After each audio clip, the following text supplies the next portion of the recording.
بسم الله الرحمن الرحيم والصلاة والسلام على نبينا محمد وعلى آله وأصحابه أجمعين أما بعد. Continuing the various observations in which Ibn Qayyim rahmatullah alayh is analyzing the ways people observe events and actions, whether it's an action done by the individual or what he is observing from others.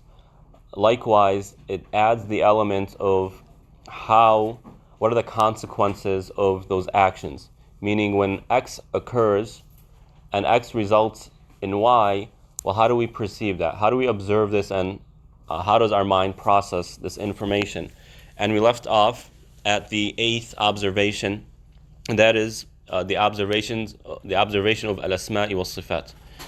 Meaning, when a person observes the world around him or her, they are able to conclude or see Allah subhanahu wa ta'ala's names and attributes in what occurs in everyday life, from the simplest of actions to the grandest of actions, from the actions of kindness to actions of transgression and evil. They see Allah subhanahu wa ta'ala's names and attributes because when Allah subhanahu wa ta'ala allows these things to happen, it goes back to His names and attributes.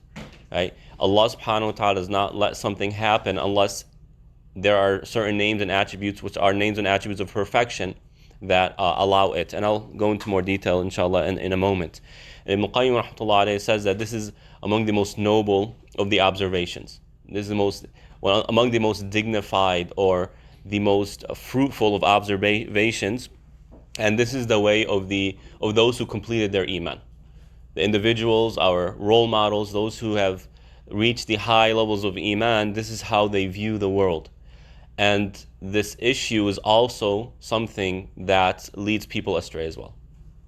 For some people, it elevates their spiritual ranks. But for others, those who don't understand this, those who cannot understand Allah's names and attributes in light of what's occurring, likewise, what is occurring, how can they accept Allah as being, Ar-Rahman, Ar-Rahim when these things are occurring? So those who aren't able to understand this observation, then it can lead them to disbelief and to atheism. And we see this, right? The average atheist, when you ask them why you're atheist, because it's, as I've mentioned before, it's more of an emotional argument. Right? I don't mean that in a derogatory way. What I mean is that they have come to the conclusion or a conclusion that God doesn't exist because their emotions just cannot process the realities around them. If God exists, why is there evil? If God exists, why do bad things happen? Right? These are emotional arguments. I mean, my heart cannot. Mercy needs to be there. Where's the mercy? My heart can't accept this. If God is merciful, then why can't we see that mercy? But those who have perfected their iman and reached the high levels, it's actually quite the contrary. In what they see Allah subhanahu wa ta'ala's mercy. They were able to reach the conclusion through what they see. And inshallah, we will try and dive into that. But before we can truly appreciate this observation, we need to take a step back and go into the technicalities of Allah's names and attributes. And that is as follows. Allah subhanahu wa ta'ala's names, right, think of it this way. The names are the highest. And then He has attributes, and then He has actions. So the highest level are names, and then comes attributes, and then comes his actions. Why do they differ? A name, right, is something that is always with Allah subhanahu wa ta'ala. Not only with it's a definition of who Allah subhanahu wa ta'ala is, if we can use that term to speak about Allah subhanahu wa ta'ala. If we want to know Allah subhanahu wa ta'ala, we know Him through His names that are a constant for Him. Allah is Ar-Rahman, He is Ar-Rahim, He is always Ar-Rahman and always Ar-Rahim, always will be Ar-Rahman Ar-Rahim, and always was Ar-Rahman Ar-Rahim. Right? Why? Because as we've talked about before, Ar-Rahman means the one who is full of mercy. Meaning Allah subhanahu wa ta'ala is mercy. He is the embodiment of mercy subhanahu wa ta'ala. We can never fathom a moment in which mercy is not with Allah subhanahu wa ta'ala. Or that Allah subhanahu wa ta'ala decrees something that is void of mercy. Or that Allah subhanahu wa ta'ala allows something to happen that is void of mercy. Why? Because this is His name. It is who Allah subhanahu wa ta'ala is. And likewise, all his names are like that. So among Allah's names is Al-Wahid, the one and only. Allah is the one and only, always was the one and only, and always will be the one and only. There won't be a second or less than a second where Allah subhanahu wa ta'ala is not the one and only. He is Al-Qahhar, the overpowering, right? And He always was, always is, and always will be. Al-Qahhar. And likewise for all His names and attributes. We get Allah's names and attributes from Quran and Hadith. Meaning, when we ascribe a name to Allah subhanahu wa ta'ala, it needs to have an evidence for it. Why? Because we cannot talk about Allah subhanahu wa ta'ala without evidence. And we interact with each other likewise. If someone were to ask you, do you know Bob who lives down the street? You don't know Bob, you never heard of Bob. And you start saying, yeah, Bob, I know Bob. Well, what can you tell me about him? Oh, Bob is tall and whatnot. And we would consider that to be an injustice. You're speaking out a person without evidence, without knowledge. So how about with Allah subhanahu wa ta'ala, when that is something that affects all of mankind? It goes back to religion, theology, how we engage Allah subhanahu wa ta'ala. So if we ascribe a name to Allah, it must come from Quran or authentic hadith, right? And if Allah has a name, by default, it requires the attribute to come with it. Meaning, Allah is Ar-Rahman Ar-Rahim, and that is His name. The attribute, in order for Allah subhanahu wa ta'ala, or because He is Ar-Rahman Ar-Rahim, He must embody what? Mercy, right? Can we imagine Allah naming Himself Rahman Ar-Rahim, but He doesn't have mercy, or He's not the merciful? So every name that Allah subhanahu wa ta'ala has, it automatically incurs its attribute, sifa, right? But not vice versa. Sometimes Allah has a attribute, but an attribute does not indicate a name, because the name is a higher level. So for example, an attribute of Allah subhanahu wa ta'ala is al-kalam. وَكَلَّمَ اللَّهُ مُوسَى تَكْلِيمًا. Allah subhanahu wa ta'ala spoke to Musa. So that is an attribute of Allah. But we cannot say Allah subhanahu wa ta'ala, among His names is al-mutakallim, the one who speaks. We can't say that, because an attribute is of lesser level than the name, right? So, and then the third level is the action, right? If Allah has a name, it indicates the attribute, and in order for that attribute and that name to be truly, in order for Allah subhanahu wa ta'ala to claim such a name or attribute, He must embody the action as well.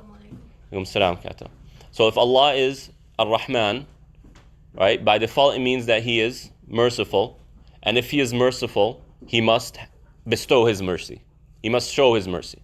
If someone comes and says, man, I'm so generous, but they've never given $1 in charity, is that claim valid?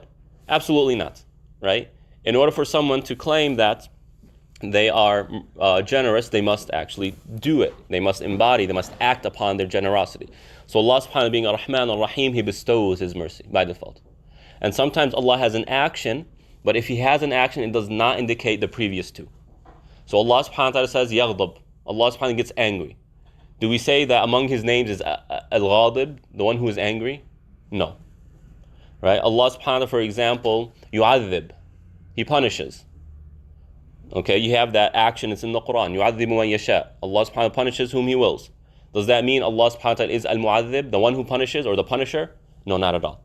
Why? Because an action is of lesser level than the previous two. Okay? So if we understand that, now we can continue forward. Based on that, Allah subhanahu wa ta'ala, right, will show His names and attributes, who He is, through the events on earth, so that we get to know Him better. So when Allah subhanahu wa ta'ala puts this whole process, for example, of photosynthesis, or the whole process of rain, right? There's an entire study that you can look into on how rain comes about. Allah subhanahu wa ta'ala made it in this detail. He could have made it simpler, could have made it more complex, but He chose this particular cycle for rain, right? And based on that, when we observe it, right, we say the one who created that cycle, right, must be of XYZ attributes or names, or attributes, qualities, etc. Right? Such as the one who made this is wise. Look at the wisdom in this cycle. Look how precise it is. He must be knowledgeable, subhanahu wa ta'ala. He must be merciful because of what results as because of the process of rain, and because rain. How much people benefit. That Allah subhanahu wa ta'ala, when it rains, the agriculture that comes as a result, it comes in abundance more than what people need to show His mercy, His generosity. And the list goes on. So Allah subhanahu wa ta'ala, through the events that occur, shows us who He is and His capabilities so that we get to know Him better, subhanahu wa ta'ala. Now sometimes it's easy to see that, like the example I gave of rain. But sometimes it's not as easy to see that, such as when what we perceive to be evil occurs. When an evil occurs, something bad befalls us, it becomes a little bit more difficult to see, okay, well, Allah claims that He is the merciful, and of course He is, yet He allowed this to happen to me. So where's the mercy in that? So sometimes, in fact quite often, people fall short in understanding this, and this is what causes some people to be driven away from Allah, to disbelieve, or become an atheist. So based on this, a person is able to, the events of life and what they observe becomes a means, a channel to getting closer to Allah and learning about Him. And when the person is able to process this information in light of how Allah subhanahu wa ta'ala meant it to be understood, what eventually happens is the following. And this is why the people who are able to understand this and live by it reach very high levels of iman. Because when they see Allah's names and attributes, His many names and attributes in their daily lives, eventually what that does is it teaches the person how to worship Allah with each and every one of His names, and not some names and leave behind other names. So when we see, for example, Allah's might through natural storms, through tornadoes, hurricanes, earthquakes, etc., we see His power, His might, and how helpless we are when we are in the midst of one of these storms. May Allah subhanahu wa ta'ala protect us. We recognize Allah subhanahu wa ta'ala is Al-Qahhar, Al-Qawi, Al-Qadir. We see these names and attributes, which should then incite a reaction to that. Right? So when Allah subhanahu wa ta'ala, for example, the Prophet sallallahu alaihi wasallam, when an eclipse would occur, he would pray the eclipse prayer. That is a response to what Allah subhanahu wa ta'ala is doing. As the Prophet sallallahu alaihi wasallam says, "Inna ash-shamsa wal-qamara ayatan min ayatillah." The sun and the moon are two signs of Allah subhanahu wa ta'ala. He strikes fear in the hearts of people through these eclipses. Right? So if that occurs, the Prophet ﷺ would run to prayer, reacting to an emotional response, reacting to what we observe from Allah subhanahu wa ta'ala's capabilities, His names and attributes. If Allah subhanahu wa ta'ala favors us with His generosity, He opens the doors of provisions for us, or He grants us a blessing in this life or blessings in this life, well, we should react to that in a particular way. We see that this is a resemblance, a evidence of Allah subhanahu wa ta'ala's name, Al-Kareem, right, the gracious one subhanahu wa ta'ala. And when I see that, I interact with that name in a particular way by giving charity, showing my gratitude to Allah subhanahu wa ta'ala, and the list goes on. So when we observe the events of life, what happens in the world around us through the lens of Allah subhanahu wa ta'ala's names and attributes, it teaches us how to properly engage, spiritually engage with these events, because now we have a name to react to. This is Allah subhanahu wa ta'ala is showing for example, His mercy in this event. And therefore, I know how to react to that, or I have a way of reacting to that. I do this, I say, Alhamdulillahi Rabbil Alameen. Right? So I am reacting to Allah subhanahu wa ta'ala's name, His name Ar-Rahman, or His name Al-Kareem. And now I'm engaging Allah subhanahu wa ta'ala at multiple levels, various levels, not just in one particular area, whereas the rest, I forget about it.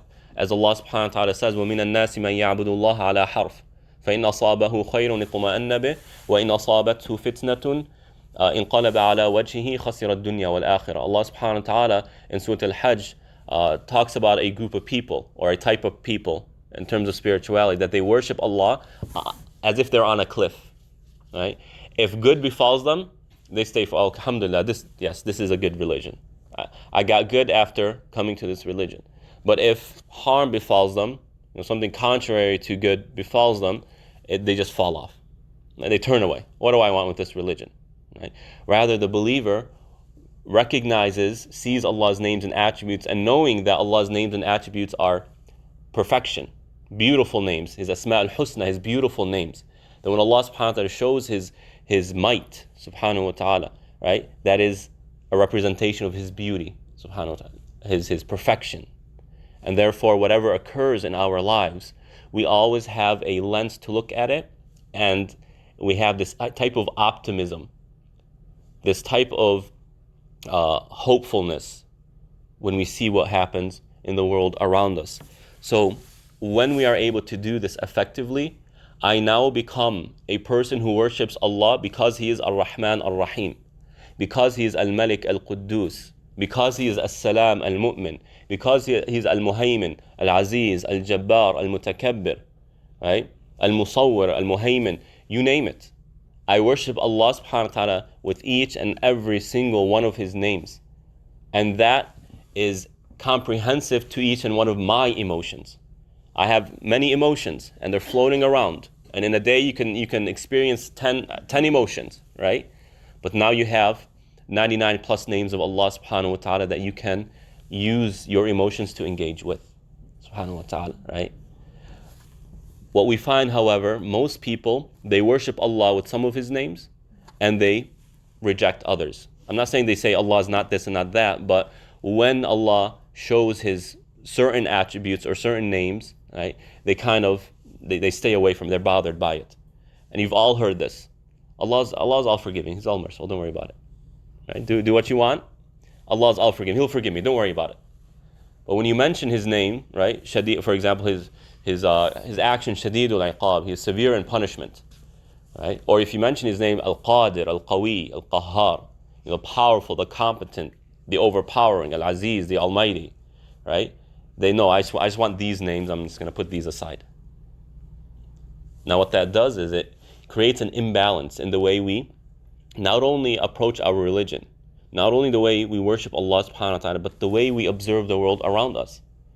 If I am not worshipping Allah subhanahu wa ta'ala as Al-Qawi, the Almighty, and as Al-Malik, the King, right? If I'm not worshipping Allah that He is the highest authority in existence, then how am I going to properly understand the world around us? Certain things occur to show us. Right? Remember that these observations are building off one another. So in order to appreciate this, we need to have accepted what comes before. Right? So when Allah subhanahu wa ta'ala allows something to happen that we perceive to be as evil, but in reality that is Allah subhanahu wa ta'ala showing that He is the one in charge. Right? But I don't want to worship Allah as Al-Malik. I only worship Him as Ar-Rahman Ar-Rahim Al-Kareem. Right? How am I going to understand the events around me? It's just not going to happen. And you have this weakness in Iman because of this imbalance in the way we understand who Allah subhanahu wa ta'ala is. And by the way, on a side note that is related to this, when the Enlightenment movement in Europe, the Renaissance, was really was pushing forward, one of the things that occurred was that hellfire, punishment, sins became a secondary topic, to the extent that it wouldn't be spoken about, not on the pulpit, not anywhere else. It's all about just mercy of Allah, good manners, right? Focus on the manners, don't focus on these responsibilities, don't focus on accountability. We don't want to hear that. And some Muslims are like that. You talk about hellfire, for example, you mention the next life, and the parents come to me, right, and they say, Shaykh, don't talk to our kids about that stuff. No, they need to know about it. Because Iman needs to be balanced. It needs to be balanced. Or else you have this imbalance, and that imbalance manifests itself not just in our approach to religion, in the way we observe the world ourselves. Some people need to be punished. Some people need to be punished. That is a reality. Some people will transgress. And this isn't to say Allah subhanahu wa ta'ala smites every person left and right at the first sin. He gives people time. Repent. He sends them messages. He sends them people to remind them. But if this person is still, they won't hit the brakes, and they're going 300 miles per hour, right? Well, they need to be stopped. Or else they're going to damage not just themselves, they're going to damage the entire village. And that's just the reality. And that is part of Allah subhanahu wa ta'ala's perfection. He punishes whom He wills, and He has forgives and guides whom He wills. He misguides whom He wills, subhanahu wa ta'ala. But all of that goes back to His names and attributes, and His names and attributes are perfection. So those who have higher levels of iman, and in order to attain sound, strong, even perfect iman, we need to worship Allah subhanahu wa ta'ala with all of His names, through all of His names and attributes. And not be blinded by some of His names and attributes from other names and attributes. We are not blinded by Allah's mercy. We're not blind, or His mercy doesn't blind us from His strength and His might.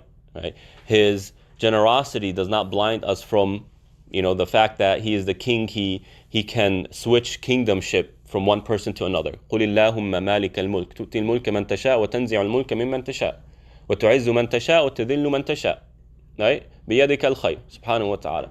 He says, the Prophet in this verse in Surah Al-Imran, it's kind of a supplication in which Allah subhanahu wa ta'ala is saying, say Allah, you are the king of the kingdom. You give kingdom to whom you will, and you rip it from the hands of whom you will. And you give nobility and dignity and honor to whom you will, and you strip it and you humiliate whom you will. A person can be dignified, noble, right, of high social status one day, and then the next day they are, among the lowest of society. And there are many stories of kings and princes and whatnot who are like this, and then they became beggars. This isn't something, this is a reality. And it's said that one individual, I believe of royalty, was doing tawaf around the Kaaba, and he had his entourage, and they were pushing everyone left and right, make way for this person, make way for this person, right? And the arrogance walking around the Kaaba. It wasn't but a few years later that someone who observed this scene, right, a few years later saw the same person with ripped off clothes and no one's around them. He asked him, what happened to you? Right? He said, I lost everything. That's just the reality. So we are not blinded by Allah's generosity, His kindness to us, His mercy that He bestows upon us does not blind us from other possibilities. If Allah is showing us good, if we don't react to that properly, then it can change. It can change overnight. We all see this. We all know what's going on. Overnight, someone can lose everything. May Allah subhanahu wa ta'ala protect us. And that's why the companions, among the supplications they would say most is, Allahumma inni as'aluka al-afwa wal-afiyah. Oh Allah subhanahu wa ta'ala, I ask for your forgiveness, or overlook what I am doing. Al-afu. Grant me respite, just overlook what I am doing. I admit to my faults. Please don't punish me for what I am doing. This is the companions. There was a balance. These are prophets. يَرْجُونَ رَحْمَتَهُ وَيَخَافُونَ عَذَابَهُ. As Allah subhanahu wa ta'ala says in Surah Al-Isra, talking about the prophets, they are hopeful of Allah's mercy and they fear His punishment. Balance. But it's not about making a person shake in their boots, right? But rather it's about that balance to where we can engage Allah subhanahu wa ta'ala at all levels, where our emotions can always be interacting with Allah subhanahu wa ta'ala. Whether we're happy or sad, we're excited or angry, stressed out or relaxed, whatever the emotion is, we have a name and attribute that keeps it in check, keeps it balanced, and allows us to worship Allah subhanahu wa ta'ala. So a verse that really speaks to this is Allah subhanahu wa ta'ala saying, وَلِلَّهِ الْأَسْمَاءُ الْحُسْنَى فَادْعُوهُ بِهَا. To Allah subhanahu wa ta'ala belongs the beautiful names, al-Asma'ul Husna. So invoke Him with them, each and every one of them. Allah subhanahu has all these names. And as Allah subhanahu says at the end of Surah Isra, قُلِ ادْعُوا اللَّهَ أَوْ ادْعُوا الرَّحْمَنَ أَيَّمَّا تَدْعُوا فَلَهُ الْأَسْمَاءُ الْحُسْنَى. Say or invoke Allah, make dua using Ar-Rahman or Allah subhanahu wa ta'ala. Either one you invoke, or either whatever name you invoke, then to Him belongs the beautiful names. Right? And this is very powerful, very important. So with all this now in our minds, let's go back to the concept here, the goal here behind this observation. And that is that Allah subhanahu wa ta'ala has these beautiful names. Now we have a way of engaging and understanding, processing the events around us. Now let's look at it from another angle. How Allah subhanahu wa ta'ala decrees what He decrees, why He decrees what He decrees. So previously we were looking bottom up to Allah subhanahu wa ta'ala. Now let's try and contemplate what it's like from Allah subhanahu wa ta'ala's point of view, if we are allowed to say that, looking down. When Allah decrees something, He says, for Muhammad, I'm going to decree this. And for Maryam, I'm going to decree that for her. Right? How does that work? Or I'm going to allow this war to happen. I'm going to prevent this war from happening. What is going on here? So Ibn Qayyim rahmatullah alayhi says that, he says the following: for the purpose of forgiveness and mercy, Allah subhanahu wa ta'ala allowed sin to occur. Meaning, because Allah subhanahu wa ta'ala is ar-Rahman, and we said that if He is ar-Rahman, it means He must bestow mercy. Because if He's not bestowing mercy, how can He claim to be ar-Rahman? And He is al-Ghaffar, al-Ghafir, al-Ghafur, the all-forgiving, right?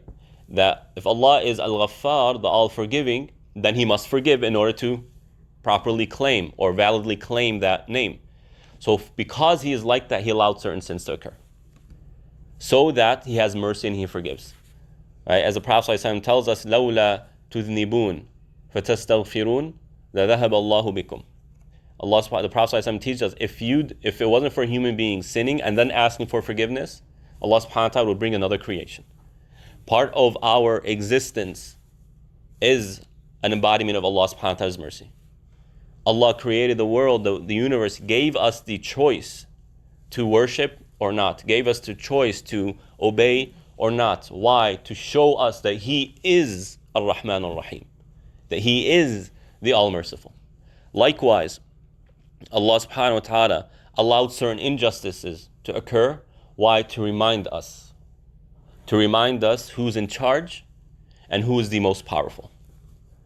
And this is quite amazing. So we mentioned last week that Allah subhanahu wa ta'ala, for each and every prophet, there was a rival, an enemy. And it is through that enemy, Allah subhanahu wa ta'ala shows Himself to the world. That this individual named Muhammad alayhi salatu wasalam, who was an orphan, right, grew up illiterate, grew up, became a prophet. And despite the massive opposition from the much stronger elite, much wealthier elite, was able to establish the religion. And not only that, within decades, Islam spread as far west as Spain and as far east as China. In a matter of 40 years, this occurred. To show us what? He's in charge. He's the most powerful. How this individual, this weak individual, weak in terms of society, his social, he's just an orphan, an illiterate orphan, changed the world. It wasn't him who changed, it's Allah subhanahu wa ta'ala through that showing us His capabilities. That when He allows, for example, a certain injustice to occur on His friend, it is to show us, that person is my friend, look at how I am going to give him victory over his much more powerful and capable enemies. To show us who He is, the one in charge, subhanahu wa ta'ala, no one else. So for that reason, Allah subhanahu wa ta'ala allows certain injustices to occur so that He shows us that He is Al-Qadir, Al-Qadir, Al-Qahhar, Al-Malik, etc. Subhanahu wa ta'ala. This is a very powerful observation. And then Ibn Qayyim says something very interesting. To help us process this a little bit more, he gives us the following. There are 4 categories, 4 possibilities in terms of consequences of particular actions or events. Meaning when an event occurs, there are certain possibilities. And there are 4 and none other. Only these 4. The first possibility is that Allah decrees something that He loves and that something leads to something that He loves. So for example, Allah subhanahu wa ta'ala has commanded prayer. Or let me give you a clear example. Allah subhanahu wa ta'ala decreed that the Prophet ﷺ be sent. And that is something pleasing to Him. He loves His messengers. He loves those who strive for the sake of Allah. And what was the result of that? Something that Allah subhanahu wa ta'ala loves. إِذَا جَاءَ نَصْرُ اللَّهِ وَالْفَتْحِ وَرَأَيْتَ النَّاسَ يَدْخُلُونَ فِي دِينِ اللَّهِ أَفْوَاجًا. If Allah's help and victory comes, and you see people entering Islam in massive amounts, right? So the sending of the Prophet ﷺ is something beloved to Allah, that is His decree, and His decree resulted in something beloved to Him, and that is people entering Islam. A second category is something Allah subhanahu wa ta'ala dislikes, but the result of that event is actually something He likes. an evil befalls a person, and this happens so often. Something bad happens to a person that results in them becoming guided. An accident occurs, they start praying. They come closer to Allah subhanahu wa ta'ala. A hardship occurs, they come close to Allah. Now Allah doesn't like when people are suffering or when a person is going through a hardship because He's Ar-Rahman Ar-Rahim. However, the result is what? Something more beloved than the previous. And all of Allah subhanahu wa ta'ala's divine decree revolves around these two things. Something good that leads to something good, decreeing something good that leads to something good, or decreeing something what we perceive to be as bad, which leads to something good. Now, in terms of the second category, is that a good or a bad? When Allah allows something bad to occur in order to bring about a better result, is that something good? Yes. Not only is it something good, we live by this. We live by this. To us, we perceive studying, for example, going to school, the kids, going to school and studying, and you as parents spending the money, and the colleges are so expensive. These are bad things, technically speaking. It requires time. It is stressful. It reduces your bank account, your savings, right? It stresses you out. Are my kids going to be okay? All for what? To get that degree. Why? Because that's worth it. It is worth going through those difficulties in order to attain this good. We accept this as human beings. And therefore, we should accept it from Allah subhanahu wa ta'ala when He is the All-Wise. And of course, when Allah decrees something that we perceive to be as bad, of course it's going to result in something good. So all of Allah's divine decree revolves around these two. The other two categories are as follows. Something good, decreeing something good that results in something worse. Right? وَعَسَىٰ أَن تُحِبُّوا شَيْئًا وَهُوَ شَرٌ لَكُمْ. It might be that you like something, but it is worse for you. Talking in the context of jihad.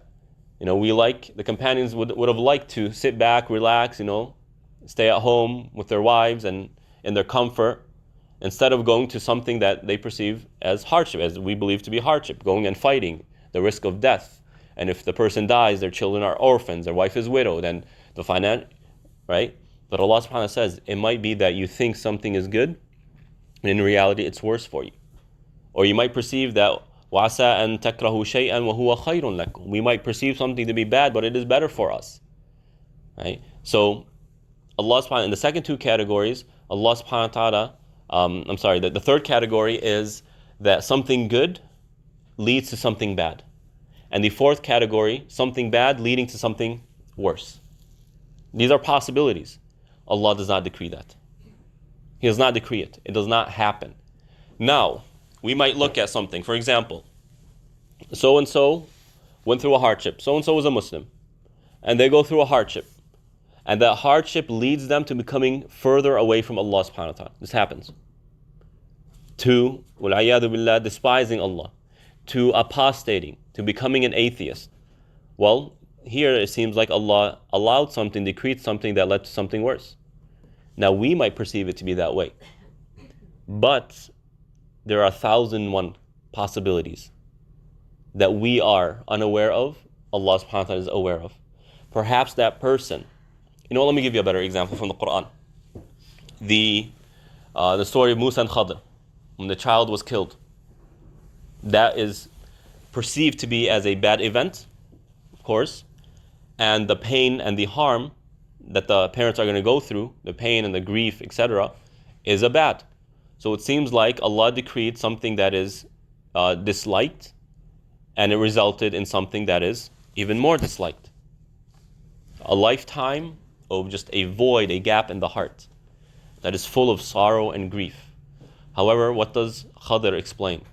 He says, فَخَشِينَا أَن يُرْهِقَهُمَا طُغْيَانًا وَكُفْرًا. Right? We were concerned, Allah subhanahu wa ta'ala did not want this child to grow up and be a source of even greater pain. And this is what Shaykh Hassan said in the khutbah. He gave a very good point. Losing a child is as sad as it can be. Perhaps there is no hardship. May Allah subhanahu wa ta'ala protect all of our children. Perhaps there's no hardship in this life greater than that. But rather, there might be just one more hardship greater than that. And that is having a child who is so mischievous that he causes you even more pain. And this is just the reality. So Allah subhanahu wa ta'ala put them through lesser pain to protect them from greater pain. He put them through a hardship in this life to protect them from greater hardship in this life and the next. Because it seems like that child would have grown up to be so mischievous that it would have even driven his parents to leave faith as well. And that would have been a worse result. So we might perceive something to be bad all around, but Allah in His infinite wisdom and knowledge knows that what we see as bad is actually leading to something better. So Allah subhanahu wa ta'ala does not decree something good that leads to something bad, or something bad that leads to something worse. He only decrees something good that leads to something good, or something bad that leads to something good. Subhanahu wa ta'ala. So nothing occurs in this universe except that it is pleasing to Allah or leads to something pleasing to Allah subhanahu wa ta'ala. That's just the reality. So one can say the following. Isn't Allah subhanahu wa ta'ala capable of bringing about that beloved result without the bad or the negative event to precede it? Does that make sense? So Allah subhanahu wa ta'ala, let's say He wants a result of X, and that X is pleasing to Allah subhanahu wa ta'ala, and He decrees Y, which is seen as negative, in order to come to X. The question is, well, couldn't Y have been something good that led to X? Does that make sense? Does Allah subhanahu wa ta'ala need to decree something bad in order to lead to that good? Why couldn't He decree something good to lead to that same good? Is that clear now? Right? And the response to that is that's an impossibility. What do you mean? We cannot make that claim. Because how do we know that positive Y is going to lead to positive X? When perhaps positive X can only come about through negative Y. I'm throwing all these variables at you, right? Essentially, Ibn Qayyim is saying هذا باطل لأن وجود الملزوم بدون لازمه ممتنع ولأنه افتراض أن الله يحبه بلا علم. What he's saying is the following. This is not practical. To say that Allah subhanahu wa ta'ala could have done a good in order to bring about that good, it's impractical. Because in order for X to occur, there are some things that need to precede it that lead to X. Does that make sense? There's some things that need to occur that lead to X. X is the result of something, right? It's not independent. It's the result. It's a consequence of previous events. So to say that, well, why didn't Allah subhanahu wa ta'ala just decree something good that leads to X? Well, that's just it's a baseless claim. How do you know that those good things will lead to X? Can you prove that? You really can't, right? And on top of that, how do you know that is something pleasing to Allah subhanahu wa ta'ala? So when Allah subhanahu wa ta'ala does something, it's pleasing to Him. And for us to say if Y would have occurred, it would have been pleasing to Allah subhanahu wa ta'ala, well, based on what? What are you saying? That's a claim without knowledge. So no matter how we look at it, it all goes back to the fact that Allah knows and we don't know. Wallahu ya'lam wa antum la ta'lamun. We can contemplate, something wrong with that. But we are only able to contemplate based on the information that we have. وَمَا أُوتِيتُم مِّنَ الْعِلْمِ إِلَّا قَلِيلًا. We have not been given knowledge except very little. How can we, it's amazing when people start saying, oh, Allah did this, why didn't He do that? And why didn't He do this? Like one individual I met in Jordan, for a period of time, he was an atheist, and then he came back to Islam. And he still had those, misconceptions and is floating in his mind. So one time he asked my teacher, he's like, Shaykh, why didn't Allah do this? Why didn't He do that? So my teacher looked at him and said, well, what do you suggest Allah subhanahu wa ta'ala does? Right? And then he recognized, he understood the fallacy of his claim. He started laughing. It's like, how silly is that? I'm going to start recommending things to Allah subhanahu wa ta'ala. Right? I mean, who am I? My knowledge is an atom in comparison to Allah subhanahu wa ta'ala's knowledge. Continuing, we come to the next observation, and that is ziyadat al-iman. And I really wanted to finish these today. It's not going to happen. The next observation is ziyadat al-iman, an increase in iman. And that is the following. When we observe the events of this world, whether it is obedience to Allah or disobedience to Allah subhanahu wa ta'ala, it results in the same thing, an increase in iman. Now, if we're obedient to Allah, it makes sense. We don't need to go into that. But how can disobedience to Allah lead us to an increase in iman? Well, that's the beauty of it. That's Allah's mercy. There's nothing that occurs or can occur except that it has Allah subhanahu wa ta'ala's mercy. And that is, if we do a sin, that sin creates a type of reaction that is positive. Remember, a sin is not pleasing to Allah. But if that sin, if He allows that sin and it's going to lead to something pleasing to Allah, well, that is justified. Sometimes, especially those who are more practicing, more religiously engaged, when they do a sin, how do they react? Oh my God. Right? And then they have a very positive reaction to that. I'm going to go pray. I'm going to go give charity. I'm going to do istighfar. I'm going to read Quran. Right? There's this reaction that occurs that the good that comes out of it outweighs the bad. So a person does a sin, their sin level is here, for example. But they respond to that with deeds like this. That gets them closer to Allah. And add to that the emotional response. Emotions are powerful. Emotions are powerful. They really dictate our behavior, to be honest. We say we're rational human beings and whatnot, but in reality, emotions tend to overpower, or can often overpower our reasoning and rationale. When we have that feeling, oh my God, I am ashamed of myself, that goes a long way when it comes to iman. Because it reminds the person how weak they are and how much they truly need Allah subhanahu wa ta'ala. So when the sin occurs, it creates this type of reaction where I'm reaching out to Allah subhanahu wa ta'ala the way I should be reaching out to Him. And that is as a abd faqir ila rabbil alameen, as a servant who is in need of the Lord of the universe, subhanahu wa ta'ala. So that's why Allah subhanahu wa ta'ala says in the Quran, مَنْ عَمِلَ صَالِحًا مِنْ ذَكَرٍ أَوْ أُنْثَى وَهُوَ مُؤْمِنٌ فَلَنُحْيِيَنَّهُ حَيَاةً طَيِّبَةً. Right? Whoever does good deeds from the believing males or females, then Allah subhanahu wa ta'ala is going to reward them with a content life, hayatan tayyiba, a decent life. And by decent, I mean that in the very positive way. I'm living a good life. I don't mean an exciting life. See, in the West here, when we say I'm living a good life, right? What is it? What comes to the mind? All these, these advertisements. When you go to any store and they're advertising, there's always this culture of we're having fun and let's go and we're doing this and we're doing that.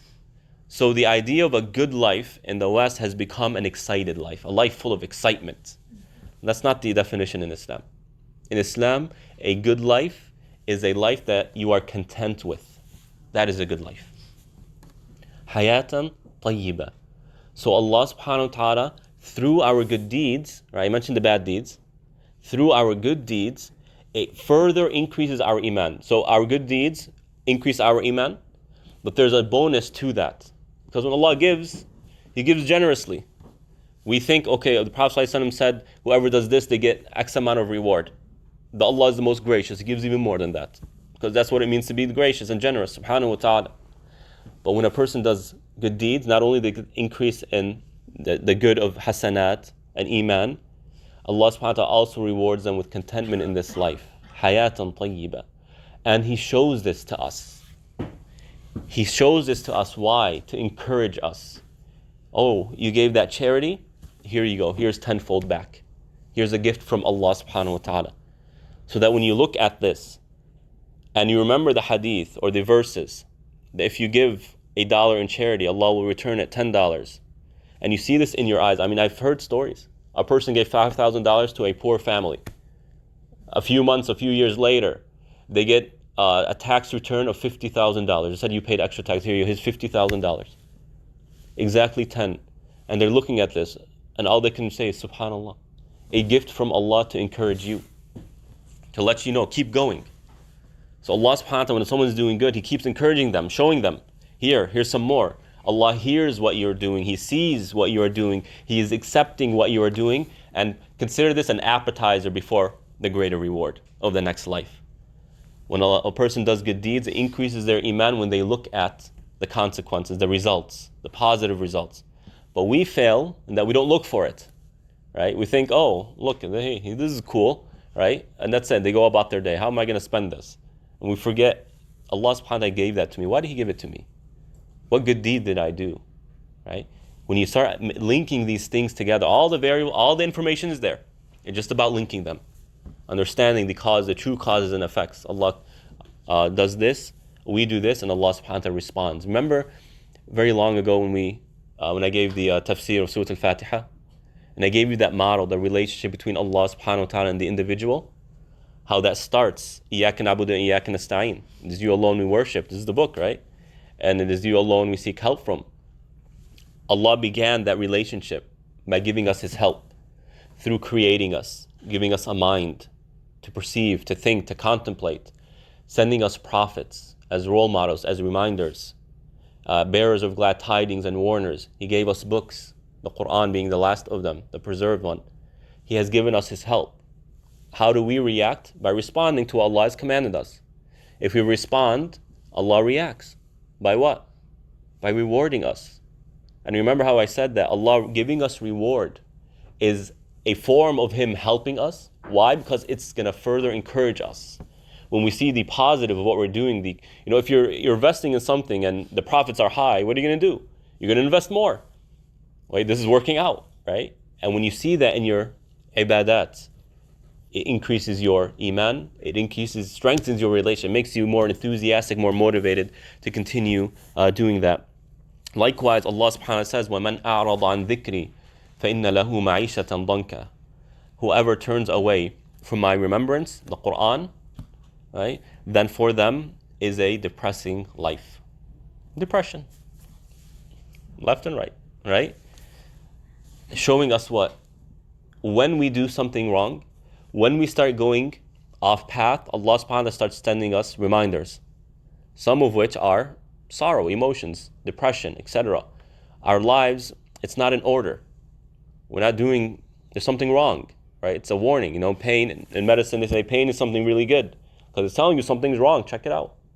Same thing when it comes to spirituality. Allah subhanahu wa ta'ala sends us signs, sends us messages to show us, look, you're not on the right path. You need to get your life in order. Therefore, here, get yourself back. And when we are able to connect those dots, right, we start remembering, okay, Muslims tend to do this. Something bad happens, Shaykh, what did I do? I'm trying to understand what am I doing wrong, right? And there's nothing wrong with that. That's actually healthy iman-wise. Of course, we're not going to go and accuse people, but when it comes to between me and Allah, that's healthy. So Allah subhanahu wa ta'ala increases our iman by sending us these small shocks, a little bit of electric shock to remind us, wake up, you're on the wrong path. Wallahu ta'ala alam. Let us stop here, and next week we will talk about the 10th observation, and inshallah next week we will conclude the station of Tawbah. I thought we were going to do it today, but inshallah next week, after some 20, I believe, sessions, inshallah we'll conclude Tawbah. Wa sallallahu ala nabiyyina Muhammad wa ala alihi wa ashabihi ajma'in.